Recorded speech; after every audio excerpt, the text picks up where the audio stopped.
As the wind erodes and the water corrodes, altering everything we think we know, but we don't. It's all temporary, and it used to, but now the thought doesn't scare me or keep my feet from following one after another until I slumber. Then my mind, not my feet, wander and dream of people and places I'll never see again. I've mended as much mental anguish as I can, and now I try to use this language to take these thoughts from my head to my pen. Cause though I don't speak of my dead friends or the circumstances, often the blow never softens or yields.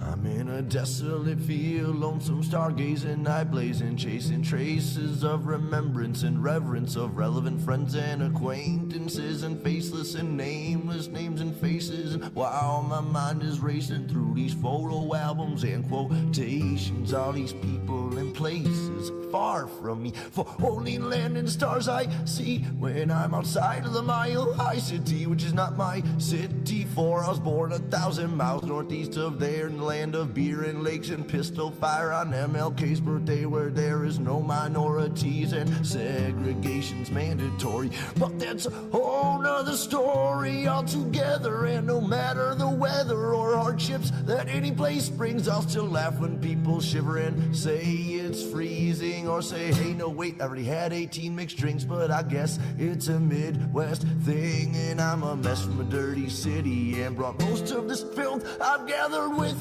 me. Here we go.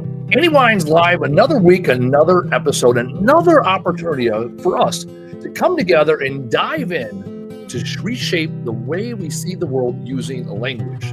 Today, we're going to do the first time we're ever going to do something. A 7-day challenge, eliminating words that do not serve. Coming up after the verse.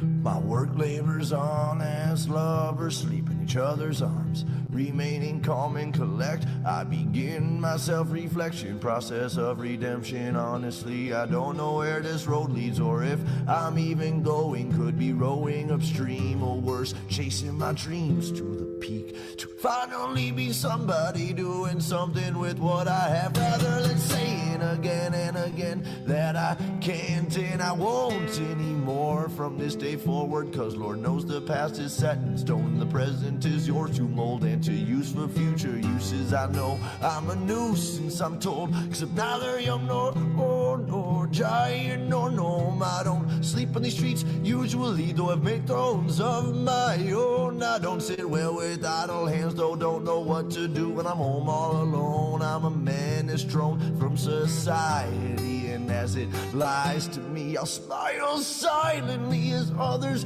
do as they please. I am watching and listening, and I'm grinning all the while, cause sometimes all you can really do is smile.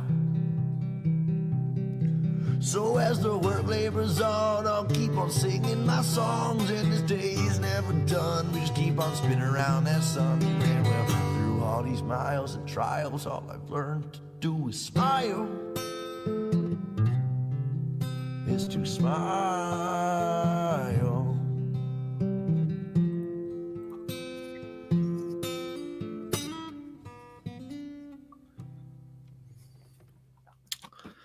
Welcome to another live episode of Experience Andy Weins Live. This is our opportunity every week to come together and push ourselves to become the people that we ultimately were put on this earth to be. So I thank you for joining me. And today we're going to start our show, as always, with a moment of gratitude. I take this time every week to reflect back on what am I grateful for in the last 7 days? Who has impacted my life? What revelation have I learned that's going to inspire me to continue on this journey to become the person I was meant to be? And this week, I want to give a shout out and a moment of gratitude to Jim and Sue. Jim and Sue are the parents of my girlfriend, Jenna. I stopped by their house on Sunday afternoon. I had some time.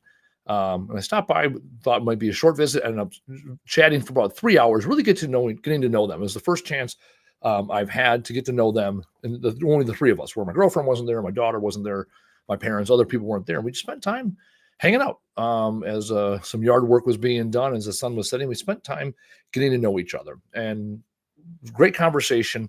And afterwards, my girlfriend had a conversation with her mom and talked about an observation her father made. Her father made the observation that I'm two different people. I'm Andy with a hat on, and I'm Andy with a hat off. And I thought that was quite interesting because my hat, as you notice, I'm not wearing today. My hat is like my safety blanket. It's my ready to go to war thing. I 6 years ago when I did my TEDx, I remember they said I couldn't wear a hat. So I walked out on stage with my hat on, as I always do. And I wear it down a little bit. And I got on stage, and as soon as I got on stage, I took it off and I put it in my back pocket. I went on to deliver a 13-minute TEDx about transforming pain into passion to find my purpose. And at the end, I put my hat back on. And it was in that time, I recall, this was my opportunity to be vulnerable. When I take my hat off, it's me really being Andy, while the hat on is this persona of a person who's ready to go to war, go to work, get things done, versus being me. And through that observation and the time spent and the time we've spent getting to know each other over the last few months, it's really culminating in this idea of being good enough. And so in that moment, they've accepted me into their house, into their hearts, into their family, and accepting me for who I am, and even observing such a simple detail as to who I am when I have a hat on and when I have a hat off. And on Sunday, I had my hat off because I came over after a funeral, and I was more of an introspective mood at the time. So thank you to them, not only for accepting me for who I am, for bringing out those great places of me, those vulnerable pieces of me, and moreover, to have the wherewithal and the insight to point out a blind spot I had about myself. And I know it, and yet they could see it from a third person perspective, which makes it even more true. It went from an assumption or idea I had to, wow, there is actually something tangible behind that. And because of that, today, as I'm here on this show, I take my hat off, and we'll see. And even last week, I was down in Missouri doing a keynote, and I made the choice not to wear my hat. And there's no way they would have known that. And yet, when I'm on stage, I take my hat off so I can be vulnerable with the audience. And even now, moving forward, I'll be taking my hat off as I do the show. So it allows me to be more vulnerable, be more of Andy and less of the person I am masking and being, per se. That, confident person with a strong voice that I come across when I have the hat on and I'm in go mode or work mode. So appreciate them. Thank them for accepting me for who I am and teaching me something about myself. So that was amazing nugget that I've got from the last week. All right, let's pay some bills. Why am I here? Why do I do this? 81 episodes into Experience Any Wines Live. This is my opportunity to give and give and give and create new ideas and perspectives to share with the world. My ultimate goal is to get on the stage. This is my opportunity to speak to the masses here on social media. I love getting in front of groups 12 to 20, doing workshops for 4 hours. Last week, I was in Missouri speaking to a group of 300. I did a 60-minute workshop on the language of leaders and, moreover, how words can form your career. Because when you make those shifts in your language, it shifts your perspective about the world. So I take my language of leaders workshop, and I can cater to your audience, whether it's a 45 to 90-minute keynote or a 4-hour workshop, so that we can take real-world ideas, real-world realities, and shift them to a place of empowerment. And that's really what we're talking about today.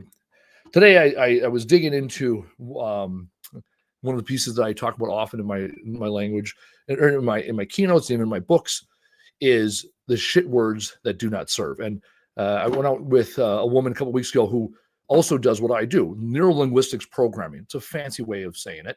Neurolinguistics programming at a 5th grade reading level. Essentially, what I'm doing is I'm shifting perspective, enhancing lives when I shift one word at a time.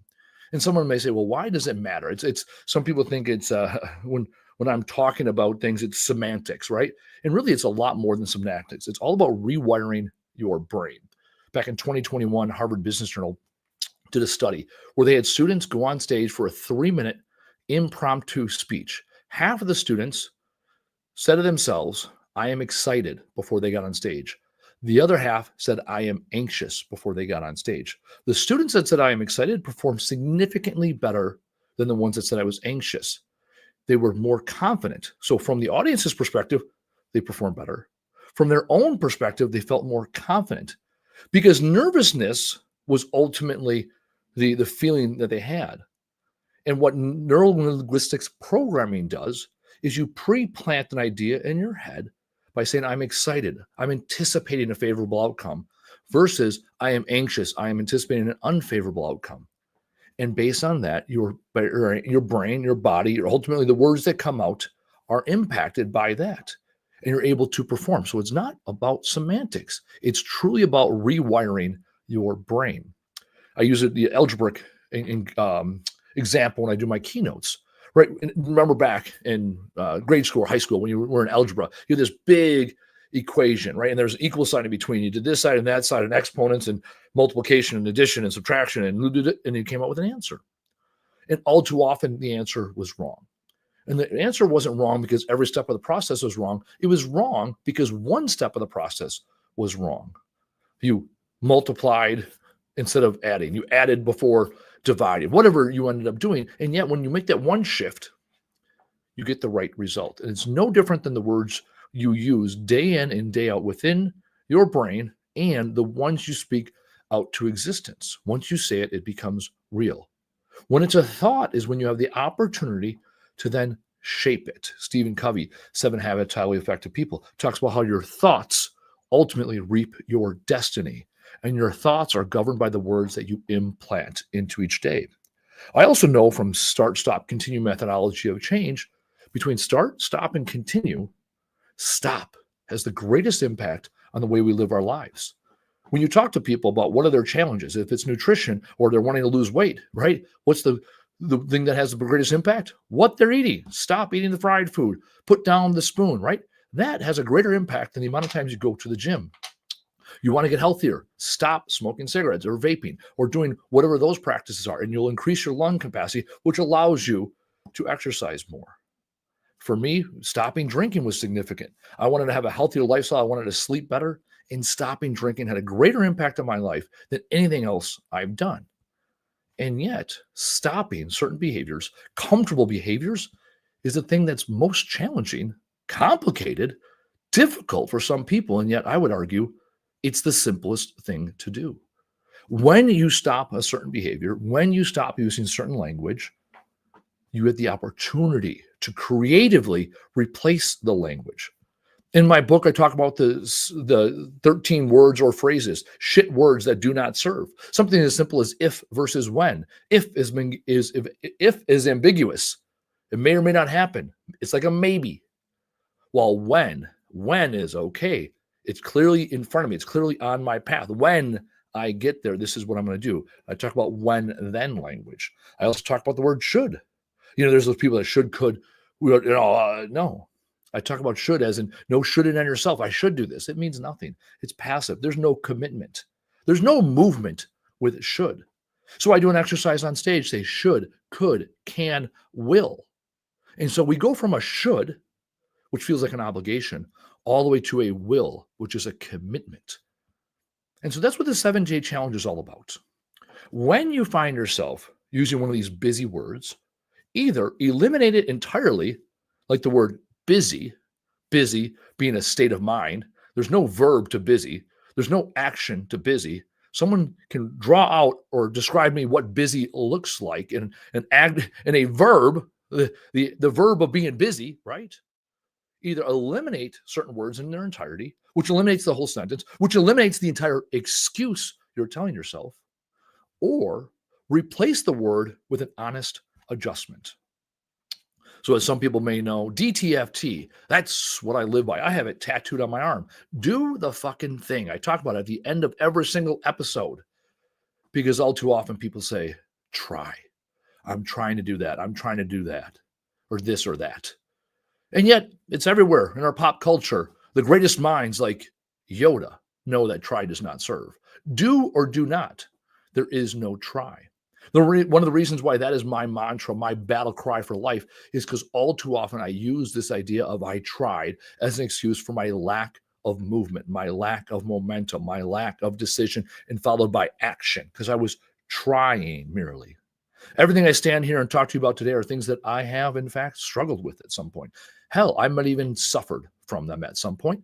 And now I live a life where I strive for greatness, the use of language. Because I've been that person that lacked confidence, that person that made up my confidence with competence and wanted to be overly competent because deep down, I didn't think I was good enough. And so I used that language habitually, and I convinced myself what I wasn't instead of focusing on what I am. I talk about the 6 most powerful sentences. I've had them on my board for a few months now. I was toying with the idea, what are these sentences? I started with 5, and I came up with 6 eventually.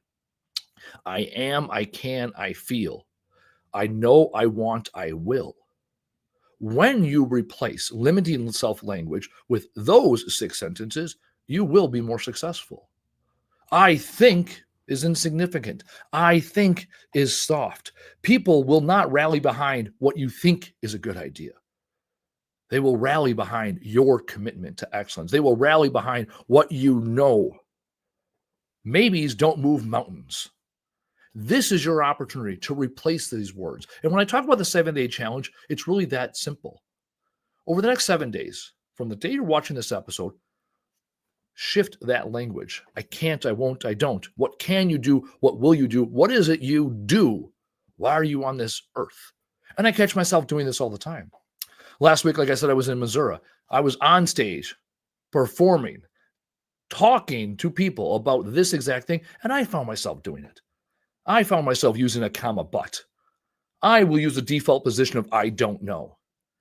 And in front of 300 people in a live audience getting paid to speak, I too failed at this, and I took the time to change the sentence in real time. And people appreciated that. Also, I was down in the Bible Belt, and I was concerned see, I'm doing it right now. I was concerned when I walked up on stage and said shit words that do not serve, that I would lose the audience. And I kind of warmed them up. I started by telling empathetic stories. I embraced the audience before I used the word shit. And when I used it in a sentence, shit happens when we're talking about things that happen near us. And then I said shit words that do not serve. And then the audience kind of warmed up. By the end of it, these people that were a little apprehensive about this 6'4" guy in a camel pants and a t-shirt, all of a sudden came out to me and did the old, all right, this is what I'm struggling with, right? And it was all rooted in language. When people were telling me the narrative and the story, people are looking for the story arc, and I'm listening for the word like can't, won't, don't, thinking, talking, trying, busy, easy, hard. And as soon as I pick that one word out of the sentence, the narrative all goes to shit. Everything changes when one thing changes. And so a lot of times I come up here and I talk about these deeper ideas and this real deep work that we can do. And yet this week is very simple.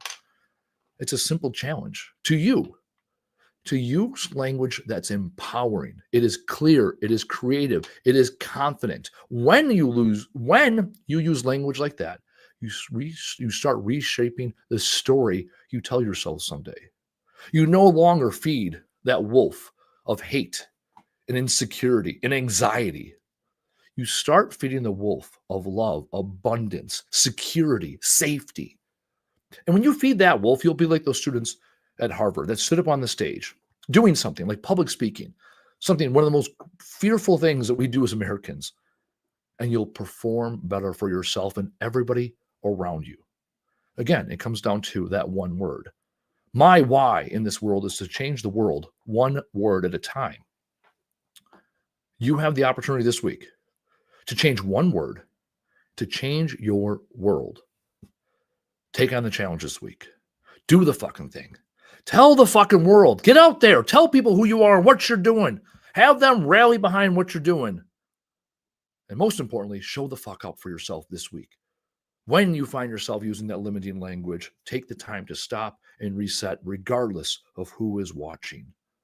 Take that time. You owe it to yourself to live the life you want to live. And it starts with the words you're telling yourself. I'll see you next week.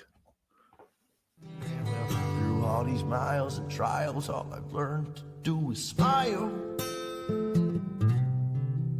Is to smile.